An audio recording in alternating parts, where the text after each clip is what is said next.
छात्रों, आज की इस कक्षा में आपका स्वागत है। आज हम BSc first year organic chemistry में अल्काइंस के बारे में चर्चा करेंगे। जैसा कि मैंने पूर्व क्लास में आपको बताया था कि अल्काइंस का स्ट्रक्चर तथा उनकी बॉन्डिंग क्या होती है, उनको हम किस प्रकार से बनाते हैं।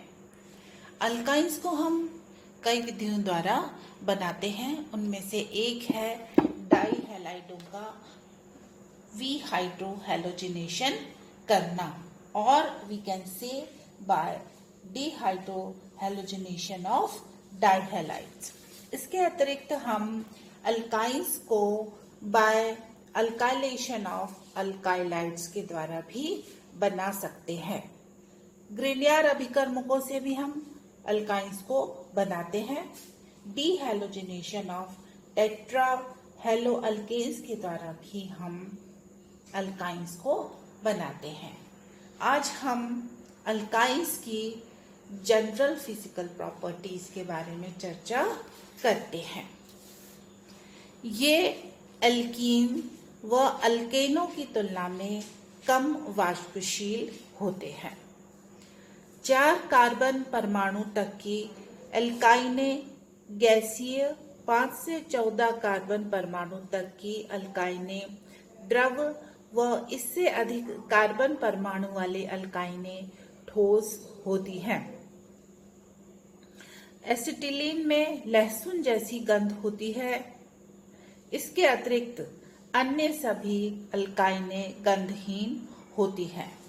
ये जल में अल्प विलेय होती हैं, जबकि एसीटोन, बेंजीन, अल्कोहल आदि कार्बनिक विलायकों में ये शीघ्र विलेय हो जाती हैं। इनके गलनांकों, क्वथनांकों तथा अपेक्षित घनत्वों के मान अणु भार बढ़ने के साथ बढ़ते जाते हैं।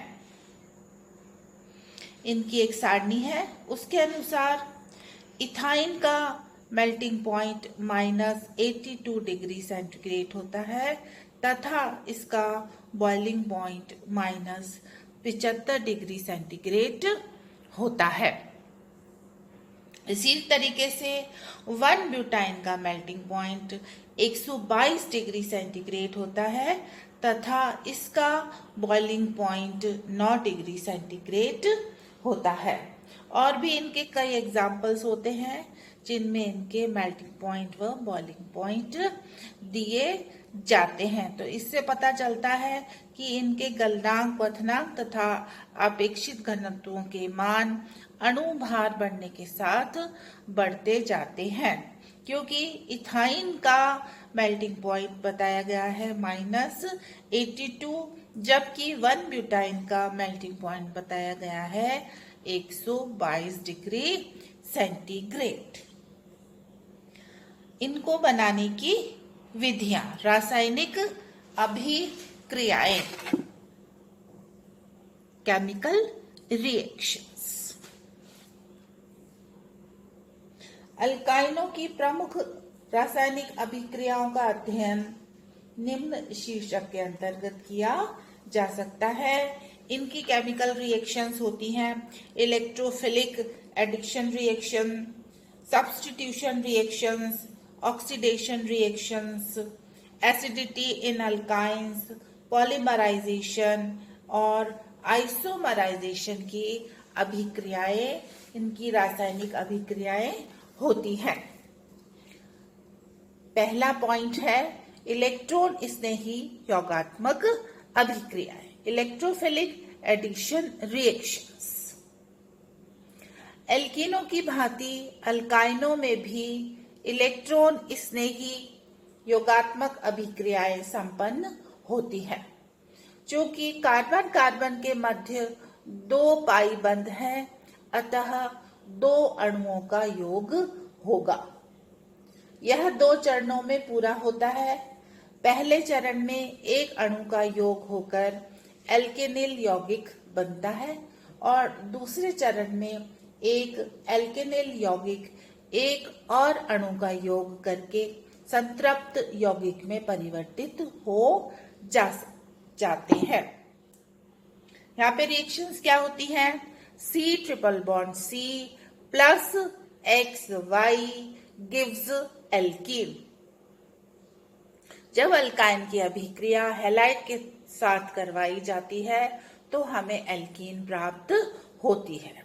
इसी तरीके से अगर हम एल्कीन में और दूसरा हैलाइड जोड़ देंगे तो उससे हमें एल्केन प्राप्त हो जाती हैं। तो ये अभिक्रियाएं इलेक्ट्रोफिलिक एडिशन रिएक्शंस कहलाती हैं। एडिशन रिएक्शन यानी कि डबल बॉन्ड या ट्रिपल बॉन्ड में किसी नए हैलाइड यौगिक का जुड़ना।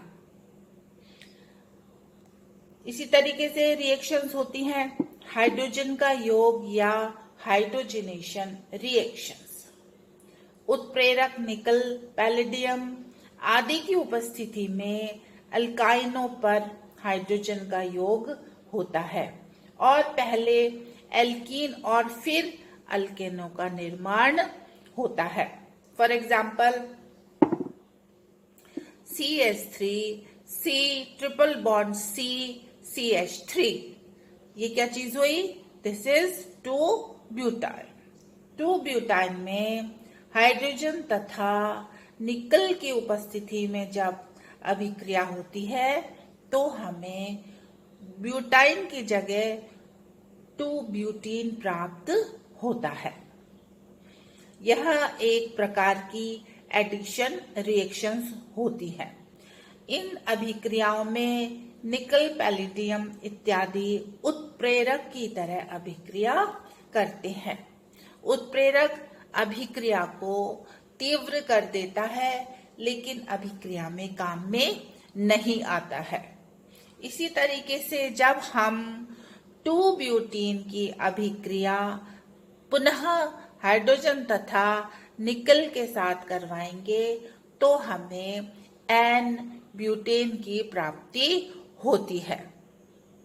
तो हम देखते हैं कि जब 2-ब्यूटाइन को निकल उत्प्रेरक के साथ अभिक्रिया करवाई जाती है तो हमें ब्यूटाइन से 2-ब्यूटीन प्राप्त हो जाता है और इस 2-ब्यूटीन से जब हम पुनः निकल या हाइड्रोजन की अभिक्रिया करवाते हैं तो हमें N-ब्यूटेन की प्राप्ति होती है।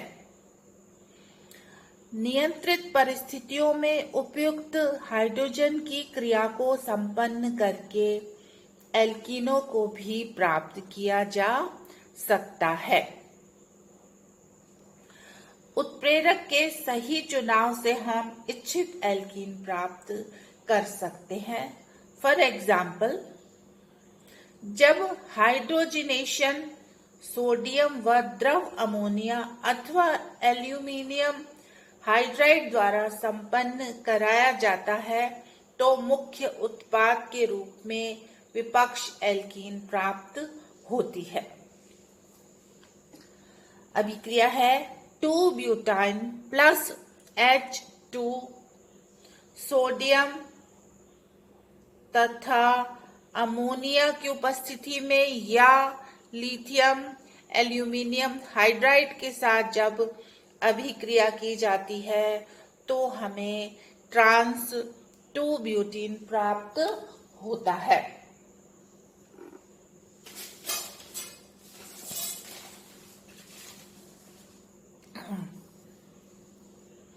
ट्रांसब्यूटीन का स्ट्रक्चर किस प्रकार से हम बनाते हैं? ट्रांसब्यूटीन में हम CH3 C triple bond C CH3 की अभिक्रिया H2 के साथ लिथियम एल्यूमिनियम हाइड्राइड के साथ जब अभिक्रिया कराई जाती है तो हमें C double bond C H H CH3 समूह प्राप्त होता है। इसका नाम होता है ट्रांस 2 ब्यूटीन। इस तरीके से जब हम 2 ब्यूटाइन की अभिक्रिया सोडियम अमोनियम या लिथियम एल्यूमिनियम हाइड्राइड के साथ कराते हैं तो हमें ट्रांसब्यूटीन प्राप्त होती है।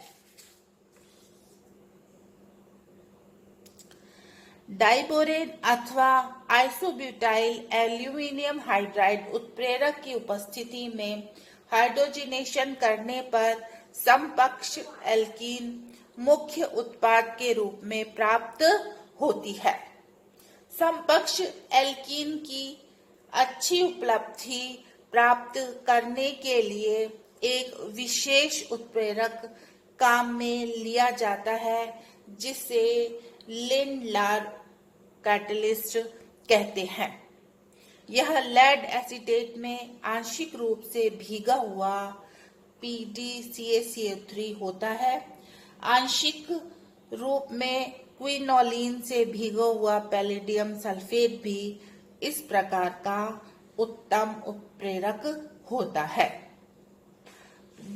2 ब्यूटाइन की अभिक्रिया जब हम H2 के साथ लिंड-लार कैटलिस्ट की उपस्थिति में कराते हैं तो हमें सिस ब्यूटीन प्राप्त होता है। ये ट्रांसब्यूटीन है। जब हम हाइड्रोजन को एक तरफ और CH3 को एक तरफ लगा देंगे तो हमें सिस ब्यूटीन प्राप्त होगा। यहाँ हाइड्रोजन ये CH3 तो ये ग्रुप क्या कहलाएगा? सिस 2 ब्यूटीन कहलाता है। यहाँ इस प्रोडक्ट को बनाने के लिए लिंड-लार कैटलिस्ट का उपयोग किया जाता है। लिंड-लार कैटलिस्ट लेड एसीटेट में आंशिक रूप से भीगा हुआ पैलेडियम कैल्शियम कार्बोनेट होता है। आंशिक रूप से क्विनोलिन में भीगा हुआ PdBaSO4 भी इस प्रकार का उत्तम उत्प्रेरक होता है। इस तरीके से हम इलेक्ट्रॉन स्नेही योगात्मक अभिक्रियाएं करवाते हैं। इसके अतिरिक्त और भी प्रकार की इलेक्ट्रॉन स्नेही योगात्मक अभिक्रियाएं होती है जो कि हम अगली क्लास में उनका वर्णन करेंगे।